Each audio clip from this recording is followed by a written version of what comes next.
পতিত স্বৈরাচার আবার ক্ষমতা দখলের দিবাস্বপ্ন দেখছে এজেড.এম জাহিদ। পতিত স্বৈরাচার আবার ক্ষমতা দখলের দিবাস্বপ্ন দেখছে বলে মন্তব্য করেছেন বিএনপির স্থায়ী কমিটির সদস্য এজেড.এম জাহিদ হোসেন।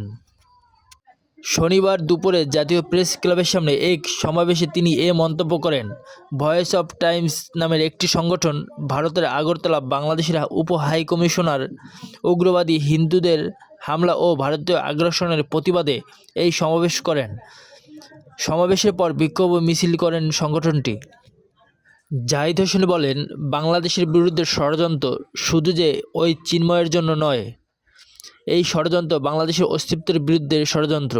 এই বাংলাদেশকে ধ্বংস করে দেওয়ার, বাংলাদেশকে কেউ বিভিন্ন হুমকি দেওয়ার চেষ্টা করে এই চিকেন নেক দখল করে নেবে। ভারতের উদ্দেশ্যে জাহিদ হোসেন বলেন, আরে ভাই, দখলের দিন শেষ, বুঝতে হবে এই বাহিনী থাকার পরও পালিয়ে যেতে হয়েছে। 18 কোটি মানুষ, 36 কোটি হাত থাকার পরও দিবাস্বপ্ন দেখেন। এই স্বপ্ন দিবাস্বপ্নই থেকে যাবে।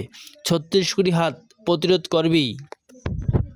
দেশের বিরুদ্ধে দীর্ঘদিন ধরে ষড়যন্ত্র চলছে অভিযোগ করে জাহিদ হোসেন বলেন, ষড়যন্ত্র শেষ হয়নি। এই সময় দরকার ঐক্য।